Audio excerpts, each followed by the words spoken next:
Welcome back to another episode of the Big Boys Podcast. On this week's roller coaster of an episode, we discuss the driving habits of celebrities, I do a New Jersey Mafia accent, and we bring you another exciting entry in Disturbing Tales from Sober Living. Is your curiosity piqued? Then come find out the whole story this week on Big Boys. Prepare to be mesmerized and or mortified. Well, what's happening there? Old Sorrel's here had himself from that. You son of a... Yeah, clever. Kind of soft and only like in one ear. If I had a nickel for every time I heard that. Look at those boys, ain't they Big Boys with Bryan Hickey and John the Great.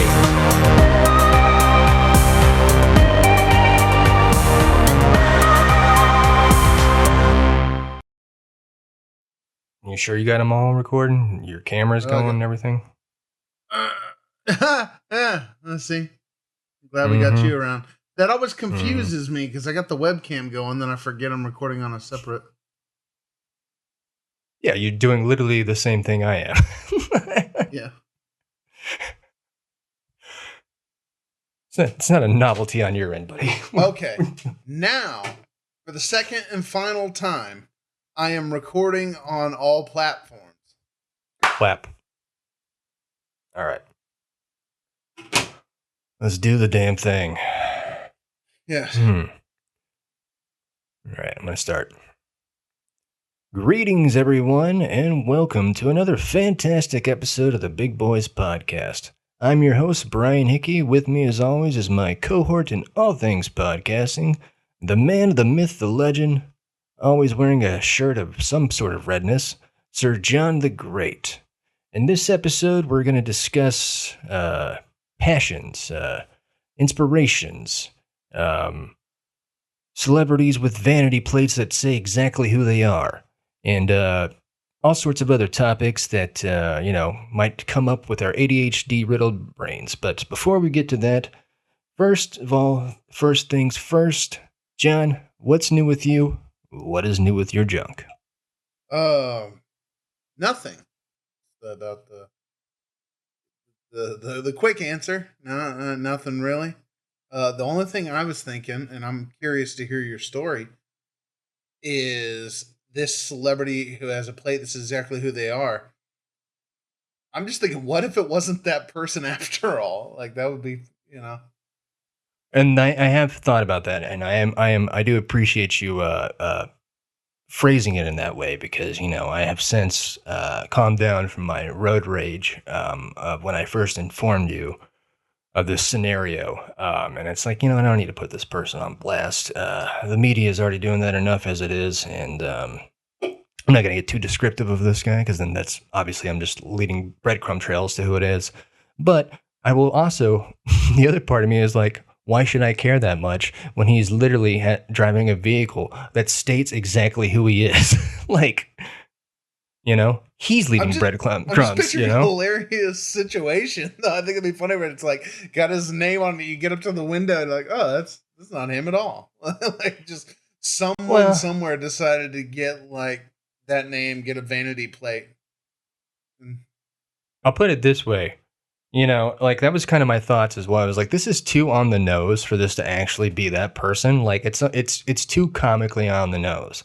It says such and such, and then the rest of the plate describes the car they're driving. So it says, this person's name, and what kind of car it is, and like, and they're driving like a complete asshole, like not just cutting me off, like cutting off like, I don't know, numerous cars, like just getting on the 405.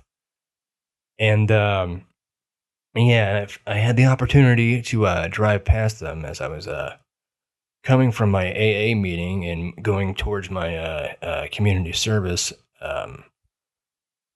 place that I go to, and just the short amount of time it takes for me to lose my shit is it's baffling. Yeah. But Actually, I didn't really. I mean, lose you that were bad. getting on the 405. Tensions were already running. Oh, yeah. But it was just like he was just driving like a fucking asshole, man.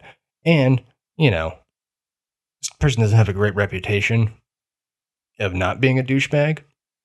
And then it's just like, this is like, again, this is a hat on a hat. Like, this is the douchiest vanity. Like, and there you see a lot of fucking dumbass douchey vanity plates out in LA. If I ever make it or whatever and have enough to splurge on a vanity plate, I'll just put like I'll make mine vain asshole or something like that. Because that's how these all fucking read. Or self-important dipshit. The man. Yeah. So I'm just like, as I'm getting past this guy, and he made me come to a halt, complete stop along with every other fucking car in the 405 because he's special and important. And I'm just driving by, like, there's no way it's the guy that it's describing, or and I drive past and it's like, well, this is like the most intricate and expensive cosplay that I've ever seen. Because the guy has the windows rolled down too, and he's smoking a cigarette. So I could see him clearly as I'm passing him, and I should probably write that in my resentments or whatever. I called him a douchebag as I drove past, because hey, it takes one to know one. But I'm just picturing it. That's hilarious. Yeah, just like fucking douchebag. And then I'm just as I continue driving away in my car, I got him. I got him. Like that solved everything. But you know what that reminds me of? The jackass. Yeah. Yeah. Again, takes one to know one. Yeah. Same culprit for both stories. Yeah. But as I'm driving past, I'm like, again, this has got to be the most. If it wasn't him, this is the most intricate and expensive cosplay I've ever seen of where a guy who is like his body double and has the same face tats in the same position. So I'm 98% times 1,000% sure it was fucking him. It was just, it was a little baffling. Again, I've cooler heads have prevailed since then. Luckily, I didn't like, let's fucking talk about that, and blow up this asshole. Like, what good does that do? But it was just like, goddamn, dude. Like, is there nothing too much on the nose? Like for Hollywood for LA out here? Like, again, not gonna say this guy's name, but another example of like, Jill told me about a former SNL cast member has their name, just their full name as their vanity plate, and he had to drive by just to see if it was him. He's like, "Yep, it's him," which is actually kind of more comical, that version of it, and it's one of the sweetest people in the entertainment industry. It seems you wouldn't want that extra attention. You would think so, right? Yeah, you couldn't like, oh, let's make it super easy for me to be traced. Yeah, let's just, especially if you're anybody that's any kind of like current, like I could understand some of the guys whose career is waning and you're trying to hang on, but like if you just want to be mobbed everywhere you go. Yeah, I won't speak to whose career is waning or whatnot, but like I'll say this for both examples I'm talking about. Both of them are in the cultural zeitgeist. You know what I mean? So it's just, I don't know, man. It's a interesting thing. It's a fun, interesting thing to, just know that you can go onto any freeway here in LA at any time and just be smitten and starstruck and pissed off by the celebrities who cut you off in traffic. And, basically like sign it with their plate. Well, I guess douchebaggery knows. Yeah. Douchebaggery knows no class. Oh, I was going to say, I thought you said you were going to do with a douchebag, or it takes a douchebag to know a douchebag. It's like, asshole, I've already said it twice. You don't have to throw a third one in my face. I was just saying that's like, it's basically, I'm trying to think of the term, but it affects the poor and rich alike. Like, douchebaggery. Yeah. It sure does. Oh, buddy. And then, as I mentioned before we started recording, I'm kind of getting over a cold, I think, where my nose is not as runny as it was the past 3 or 4 days. Like Thursday, I was looking extra sexy, ladies, where I just had a constant snot faucet drip coming out of my left nostril. And it was just, oh, this is a look for me, you know. But now I just kind of have a pounding fucking headache, and I took a Tylenol, and then my body's reaction to that was like, bitch, what is this? Where's our 900 pounds or 900 ounces? I can't think. Gallons. Thank you, brain, for working finally. Where's our 900 gallons of caffeine? Because I drink a preposterous amount of soda. And it's now that I've finally cracked one open for the morning, it is starting to subside, but I make my walk over to the local Flow Liquor Market and convenience store. Get you sody pops. Get me sody pops. That's what you really got a problem with, is just getting those soda pop withdrawals. Oh yeah. Oh, for sure, man. I've kicked all the other bad habits. LA kicked the habit of vaping before I could even get into it, because you can't even buy flavored vapes out here. So you can only have the flavor of disgusting if you want to vape. Okay. And, the Zen pouches makes me want to throw up. So this is like really the only vice I have left, is just chugging, off-brand Mountain Dew throughout the day. Is it Mountain Lightning? It's a Rush of the mountain. It's Mountain Rush. I didn't want to outright say the name because we're not sponsored by them. And I didn't realize they actually sold these outside of Walmart. But yeah, Shasta, Mountain Rush.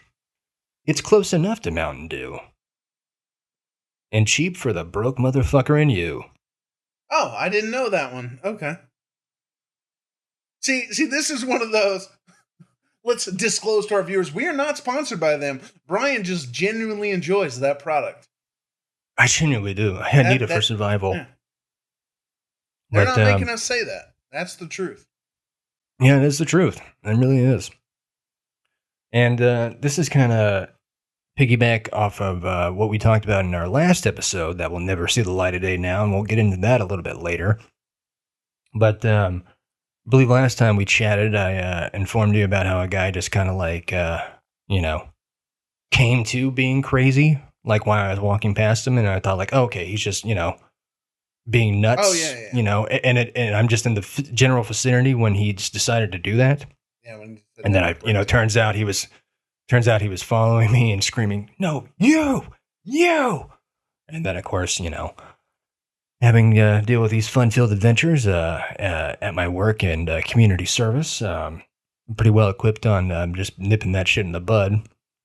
And I don't need to go into describing how I do that. I already sound enough like a douchebag as is. I just, Anyways, that was one of those bizarre moments of like, oh no, he really is following me and screaming at me.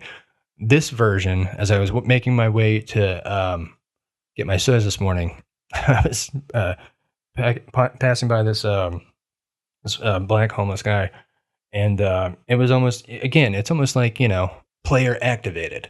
Like he was just like, he had his head down, just, wasn't even muttering to himself, just kind of, looked inactive. And then like I crossed the street, and like as soon as I walked by him, he's like, "Fuck these N-words." I'm like, what? Like it was just jarring that, like, again, like didn't get activated until I was like right there. But this scenario was the outcome that I hoped for, where he just like he just decided to get nuts about the world while I was walking past him, because just while you happen to be near. Yeah, I'm. I don't know if you know this about me, John, but I'm not necessarily the skin color of what most African Americans would consider the N-word. Yeah. So I was like, you know what? I think he's not talking about me on this one. That's what you should have done. You should be like, "Oh, are you talking about me?" Yeah. Like, I'm pretty sure this guy is not doing a Dave Chappelle bit where he just calls every white guy the N-word, He seems pretty genuinely mad about the loss of his dead homies, and my condolences to you, sir. But he was like walking behind me, but again, not following me. He was just walking behind me, screaming about the world.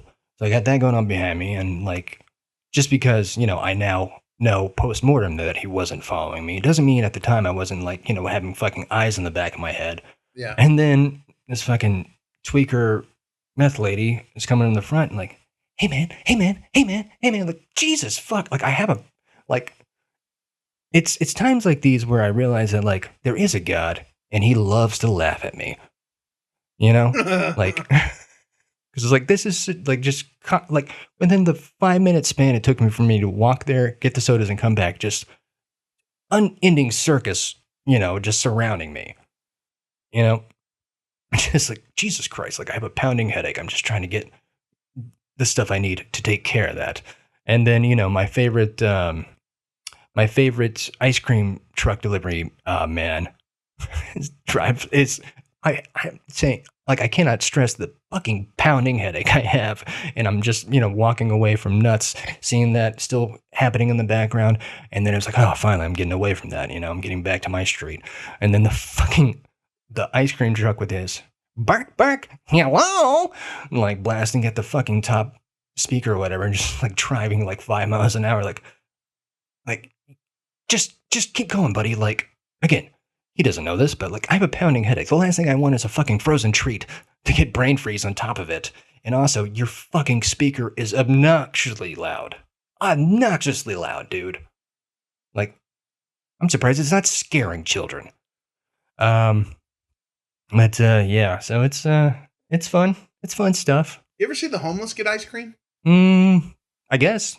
I didn't know if maybe with money they either panhandled or found. I'm curious. I'm sure they buy ice cream. I'm sure. Yeah, it's. Yeah, well, I'm sure you could find out on Reddit. They'll solve that question right for you, because Reddit has all the answers.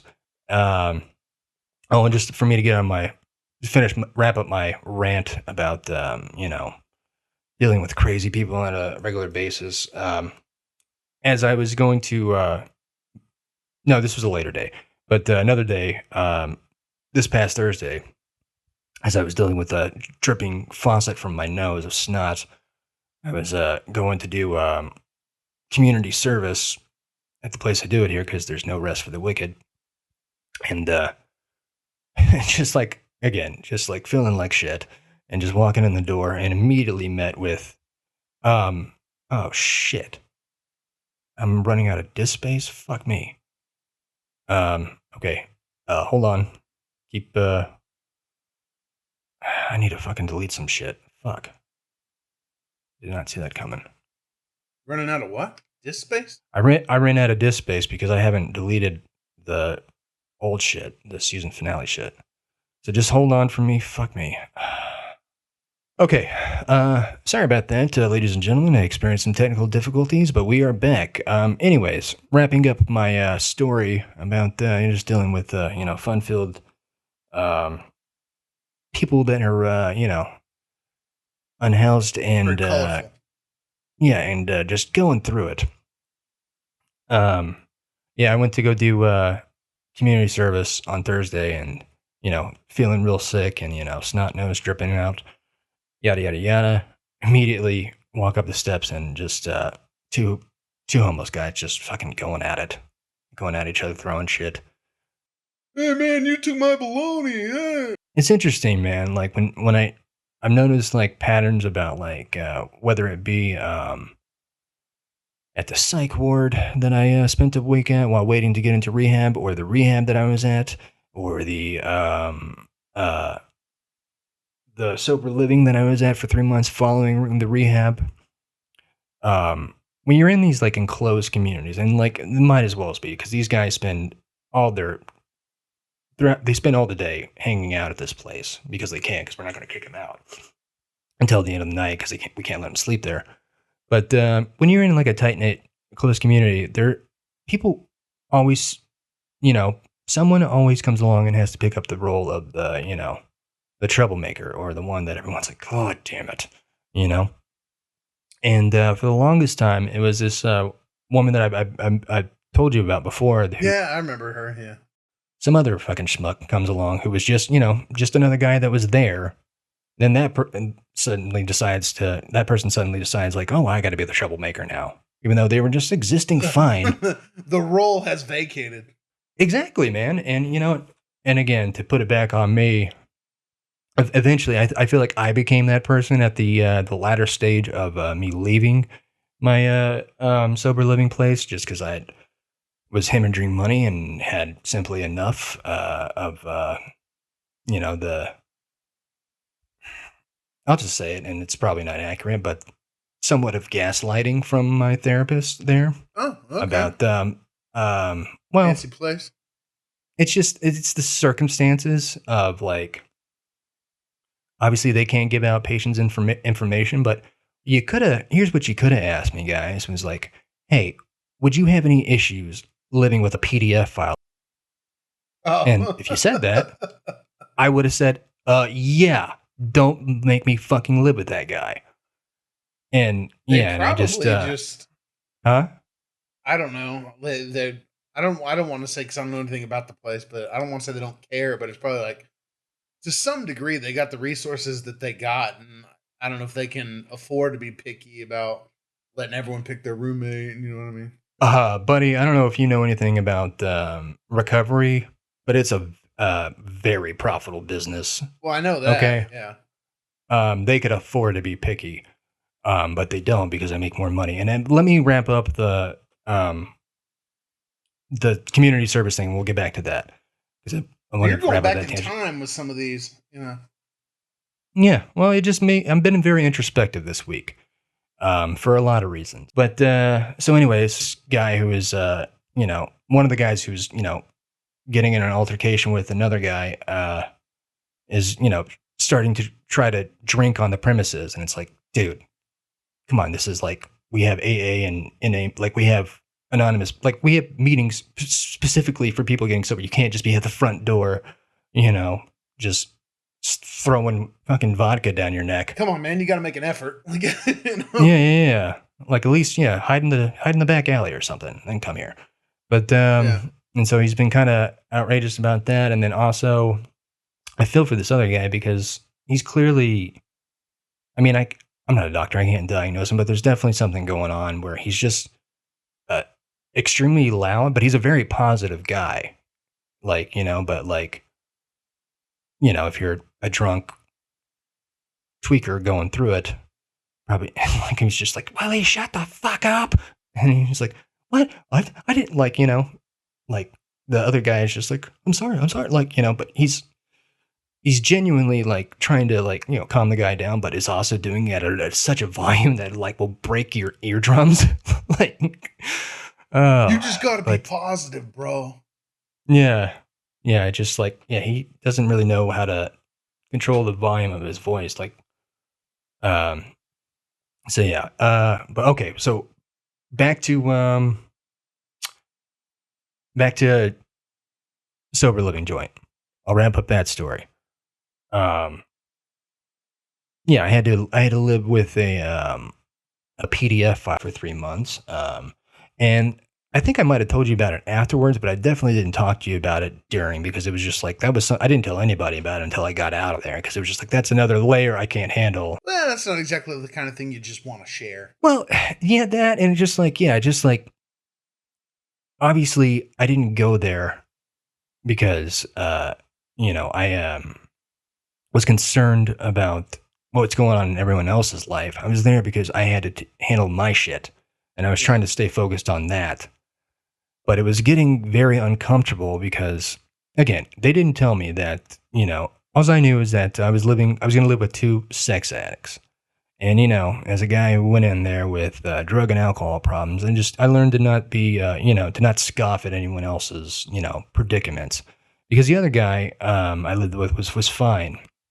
He was just, he didn't really tell me his whole story. And because the guy that did tell me his whole story made me physically sick to my stomach when I heard it, I did not want to ask the other guy. But the other guy seemed like a regular Joe who just jerked it too much. And, was came from a very strict Mormon background. And, I guess his Mormon wife did not enjoy that. I don't really know the whole thing with that, but. Wait, so he wasn't even a criminal? No, not everyone that. Buddy, when I was in there, I still technically wasn't a criminal or being charged with anything, which so great of my lawyer not to even mention that. We'll go down that tangent eventually. Maybe not this episode. I've already opened up too many tangents. Okay, I don't know why I was thinking that was like everybody there was like, I don't know what I was thinking. Yeah, no, I mean it's a mixture. But so I kind of went in with like, okay, again, I'm there to work on my shit and not get caught up on the drama, what's going on with everyone else's life, and I'm getting to know my roommates. And on the surface level, he literally looks like the character of He Who Has No Life from South Park. You remember that where they go into the World of Warcraft? Like I shit you not, like he looked like that cartoon came to life. Like the hair, the glasses, the attire, and he loved video games. Yeah. But other than that, comes across as a very genuine, sincere, sweet guy. But he's talking to me like, yeah, no, it's good that you made it here. Being all positive and talking recovery because he'd been living there for 2 years because he was just waiting for to be sentenced to go to prison. He's in prison now. Ooh.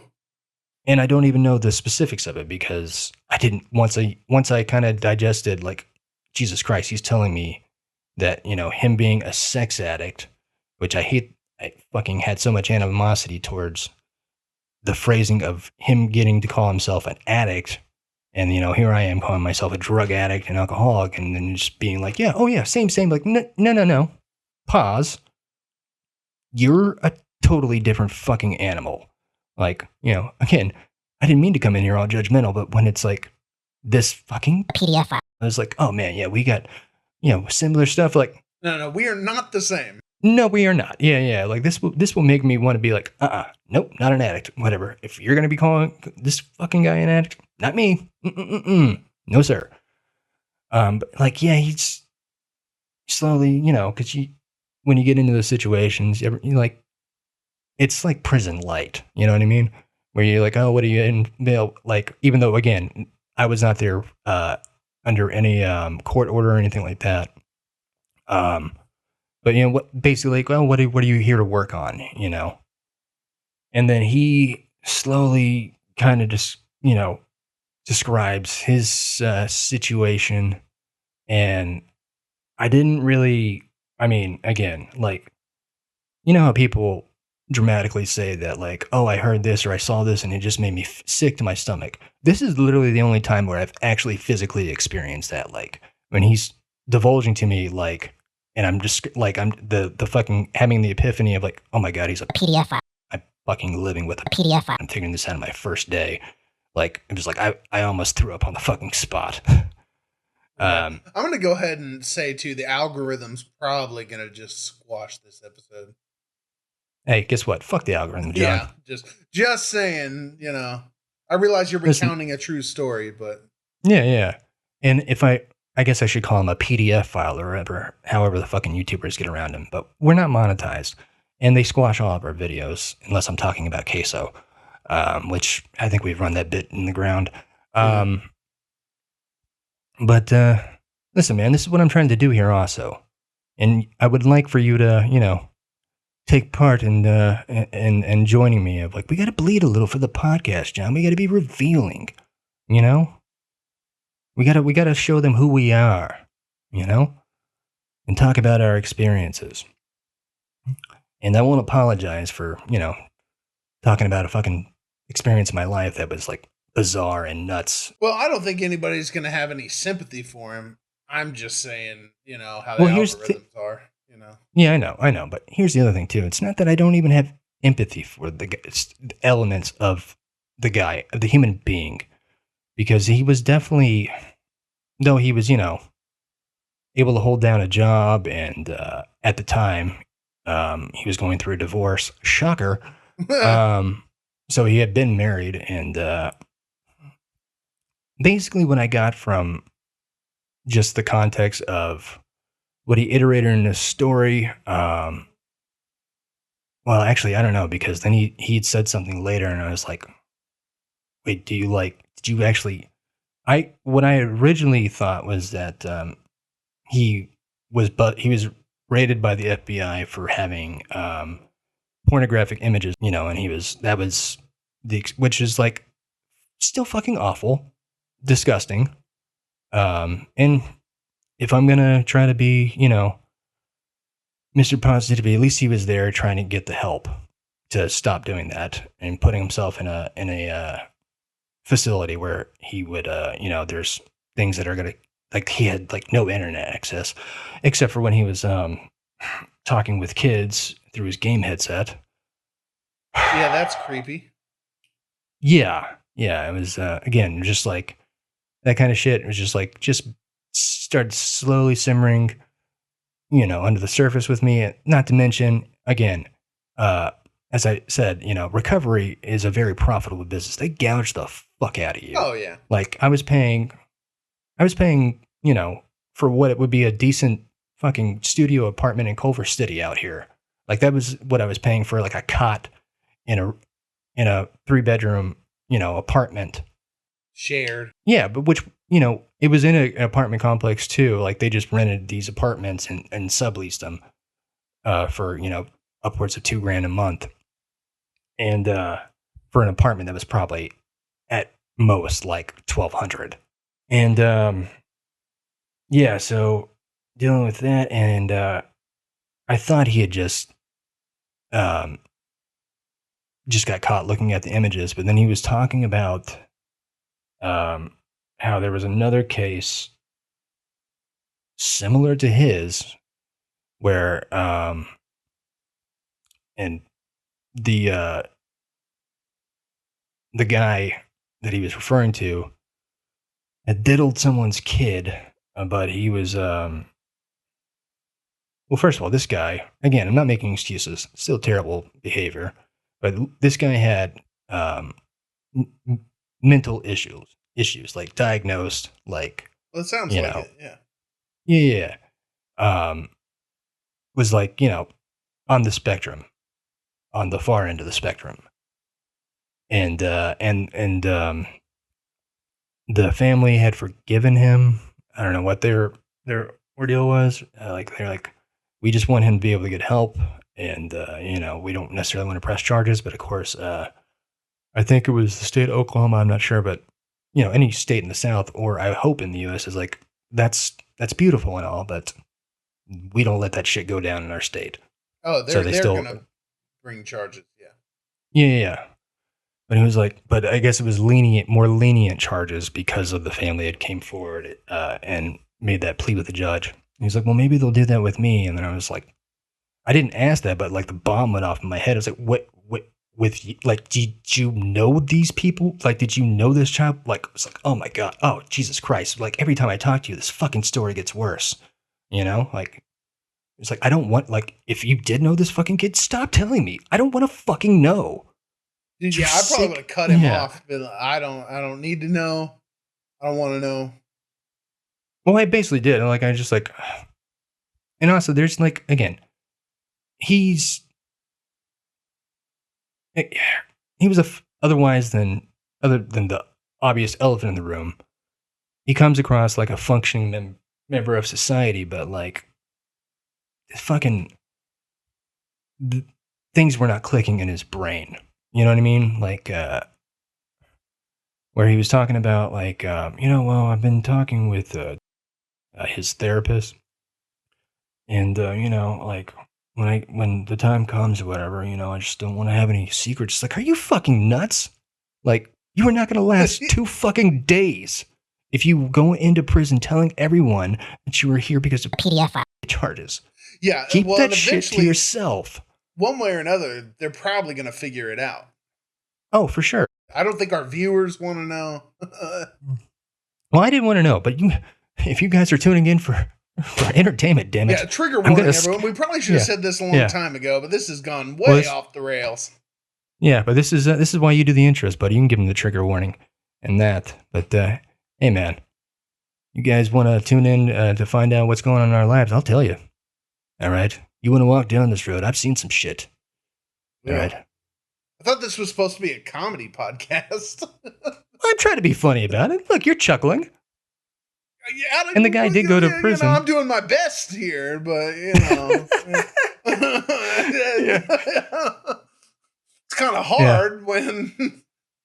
And obviously, because you're a sane, rational person, I can tell this was very disturbing for you, as it should be. Yeah. Well, the last thing I said to my therapist was like, because I was again hemorrhaging money, and not even get me down the whole tangent about the shady business practices of the business affairs office of that rehab and sober living facility. They they didn't tell me that my insurance ran out until like days later, and like I already owed them thousands of dollars. And I was just they wait and let that. Yeah. Just like, I realize the idea is like all about me collecting, getting healthier and everything. But if I'm hemorrhaging money, I'd like to fucking know about it. Dude, that's what gets me. Not just those, like lots of kind of places. They act like money's not a thing. And it's like, sure, in a perfect world, like you could be like, oh, well, it's more important. Or like, you need to worry about your health. You hear that with doctors and stuff too. And it's like, exactly. Yeah. And it's, money's it's where two things don't match up. Yeah. Like, it's like, well, we really want you here to, continue taking the 10 hours a week of outpatient therapy and with 1 hour of one-on-one with your therapist, like, that's great. I don't, I'm not a fucking oligarch, or I don't come from a rich family. So the only way for me to be able to do that and to continue to pay for it is work 60 hours a week at a machine shop and then to come home immediately and wash off the dust off my goddamn face and then go to the group therapy for 4 hours twice a week or whatever it was. Or twice a week. And then I did, maybe it was 9 hours. 4 or 5 hours and doing the group sessions. And then having the one-on-one. And then, of course, the last thing I said to my therapist there was just, I was complaining about, living with said PDF file. And just like, well, if you think it's, not such a big deal, why don't you fucking live with them? Yeah. And, that's how you end a relationship with a therapist, folks. Yeah, I think we've done enough for today. Yeah, exactly. I can, yeah. It's like I can see you're obviously upset, Brian. Yeah. You're making this a very time. Hostile environment. Yeah, you seem to be red in the face. Maybe we need to take a break. Right. By the way, that's $100 an hour. So. It was, actually, that's about right. Yeah. And speaking of being just red in the face and just working through your problems and working at the same time while you're working through our problems, we have a great new ad sponsor today from I believe it's the law offices of Phil Leonardo and Associates. And John, he has an ad read that almost feels like a memoir of sorts that he requested that you personally read for him. Oh, so okay. Whenever you're ready, let us know. Let us know about Phil Leonardo and Associates, Johnny. I gotta think here. Might take me a minute to find my stride. All right. Hi there. Gotta get so I can really hear my own voice. Hey, hi there. Mm-hmm. I'm Phil Leonardo, the best divorce lawyer in town. If you're looking to end your marriage, well, you're in luck, because so am I. At Leonardo and Associates, we specialize in making separation as smooth as a baby's. What was it again? Smooth as a baby's. Oh, who cares? We make it smooth, all right? When my wife said she wanted a divorce, I thought, great, more business. But then she took the dog people, and that's where I draw the line. His name is Max. Take that line again. Friend. Take that line again. Phil had requested that you really feel the loss of the dog when you say that. So go ahead and take it from the dog. When my wife said she wanted a divorce, I thought, great, more business. But then she took the dog. The dog, people. And that's where I draw the line. His name is Max. He was my best friend. She can have the house, the car, even my parents, but not Max. But hey, enough about me. Let's talk about you. Are you tired of your spouse's snoring or the fact that they can't cook to save their life? Have you had enough of your partner's ridiculous hobbies, like going on long-distance runs at 3 a.m. or taking up the entire living room every fifth Friday hosting their Keno parties? Or maybe it's the endless debates about the correct way to load the dishwasher. Which, for the love of all that's holy, there's only one way to do it. It's my way. Or you can help yourself to any available pavement you can find within the 5 lanes of the freeway, the Highway 101. Or, how about the time you walked in on them, doing something weird with coconut oil? Or their obsession with those creepy porcelain dolls? And I know, deep down, one is related to the other. I just don't know how. Why won't you tell me? So if you're tired of all that, then you've come to the right place. I know all the tricks, folks. I've seen it all. And even though you may think I've drank enough to forget most of it, I assure you, I haven't. Whiskey keeps me company through those long nights of legal research and crying. Lots of crying. So if you're ready to say, I don't, to the person who said, I do, give me a call. I'll fight tooth and nail for you. Unless, of course, your spouse has a better lawyer than me. In that case, you're screwed. Leonardo and Associates, your misery is our business. And boy, oh boy, am I just drowning in business. I can't stop crying. Call me, please. I need the distraction. Oh, thank you very much, John. That was an interesting take on that. Thank you. I think there's some things I could have done different, but for a blind read, I'm fairly satisfied with it. Yeah. Maybe you should have proofread that one. But again, it's I don't dislike the take. It was a surprising one. I thought I envisioned more of a broken man just shaking and trying to hold it together, but you seem like more to play of like a broken man who hasn't quite caught up to the to the fact that he's breaking psychologically just yet. Well, I was picturing more You're like still business-minded, like an angry mobster. Yeah, I probably fucked up by throwing the name in there because now that I'm thinking about it, is that Phil Leotardo? Is that actually that's like a Goomba character from The Sopranos? Phil Leotardo. Now that's why I mispronounced it at the beginning because I was like, wait, is it Leotardo or Leonardo? Yeah. As soon as you said it, I was like, oh shit, yeah. I just thought Leotardo was a fun name. So I mean, Phil is a fun guy. Yeah. Totally real. So I decided to take inspiration from that and go with the kind of angry mobster approach. Yeah, and actually, let me go back into breaking the fourth wall and saying that this is obviously a made-up sketch.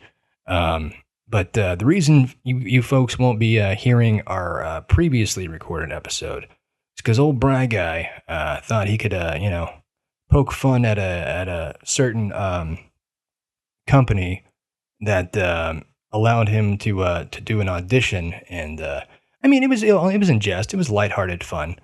We hope they see it that way. You would hope they would see it that way, exactly, and that's what I.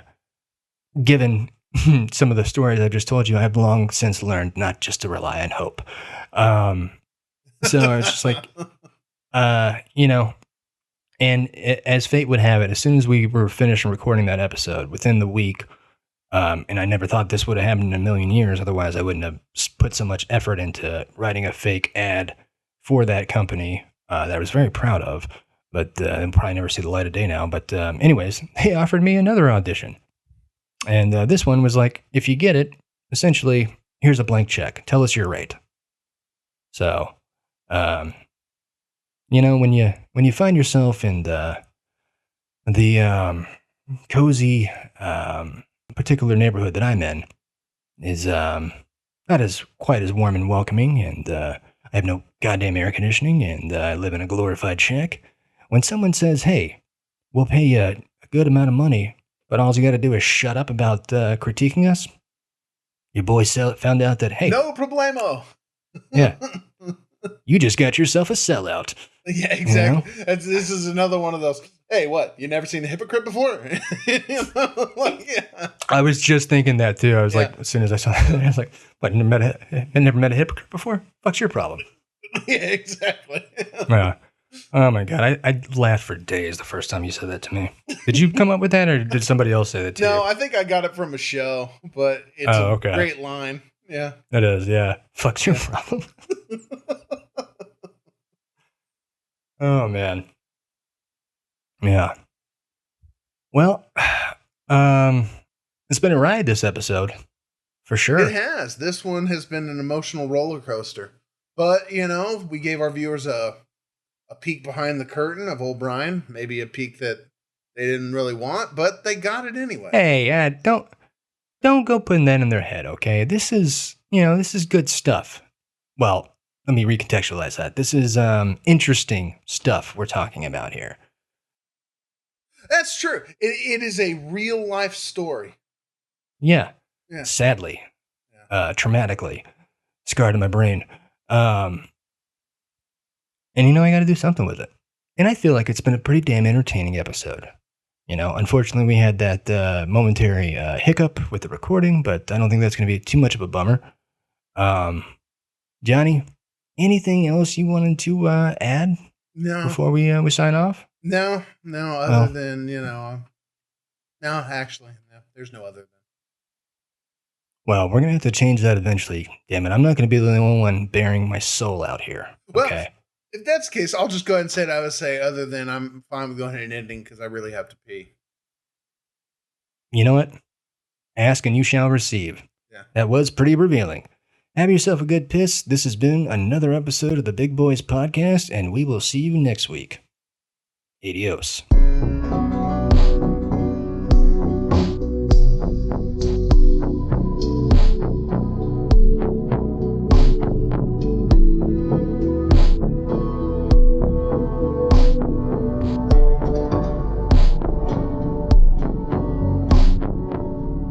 Well, wham bam, there you have it.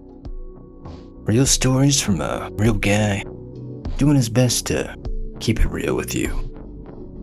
Perhaps a little too real. Maybe a little too revealing.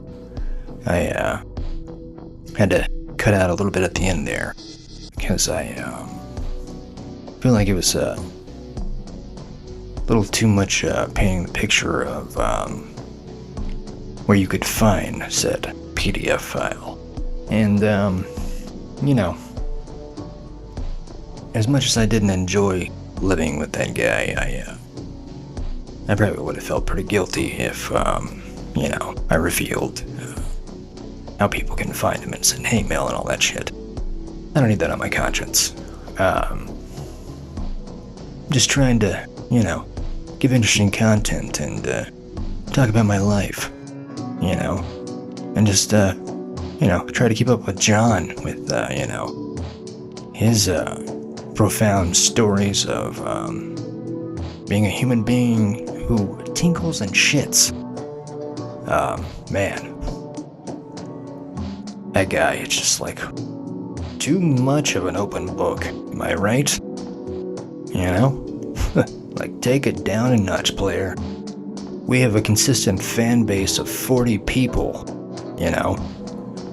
Like, they're all, gonna come and just stark raving mad, rip your hair out because they're so obsessed with you. Again, a good week. 40 people. And that's people in other countries, What does he think? The one guy listening in Romania is gonna make a fucking first-class flight over here? Over to undisclosed area of Texas? To, I don't know, force him into partying, or who knows what's going on in this guy's head. My point is, he's a steel trap. We gotta get him to open up more. for the cast. Or, you know, if he doesn't want to talk about his own personal life, maybe do some goddamn pre-production and, you know, bring something to the table. You know, just some of my thoughts about that. But also, I kind of don't mind being in control either. Some might say it's, you know, an obsession of mine. Totally not an issue. Totally not, you know, something that has made it hard for me to maintain relationships. No, not at all. Look, see, here I am, being revealing again. You think Johnny's gonna give you that in his afterthoughts? But, damn it. The man suits up and shows up. And he does a pretty darn good job mixing these here fine episodes that you've been watching and listening, if I do say so myself. So let's give the man some credit where credit's due. It's just, you know, he doesn't, act exactly how I would, want him to in my perfect universe. And, that's, well, if it doesn't line up with my ego, that's a problem, ladies and gentlemen. Totally not obsessive about, my creative projects at all. Oh no. Those therapists, all quacks. I'm the same one here. Totally. Guy talking to himself alone in a room. In pitch black. You remember that, ladies and gentlemen. That's the sane guy. And in closing, as always, I'd like to say, Como se llama hermana? Lo siento, Palapinto. Good night, all my North Texans. And sweetest of dreams, my fellow Angelinos. And to everyone else in between, do know what I mean. Have yourself a good day. A good night.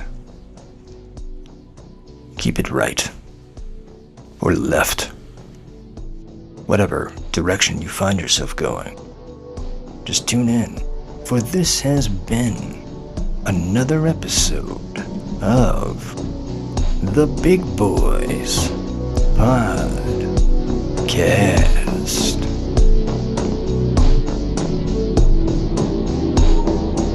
Big Boys is a podcast produced by Not So Funny or Proud Productions. The team consists of co-hosts, co-producers, and co-editors Bryan Hickey and John Sorrells, better known as John the Great. For more information about the duo or this show, please visit us at bigboyspodspot.com. Or feel free to take a gander at our production page, notsofunnyorproud.com. Look us up on social media and follow us at Big Boys Podspot.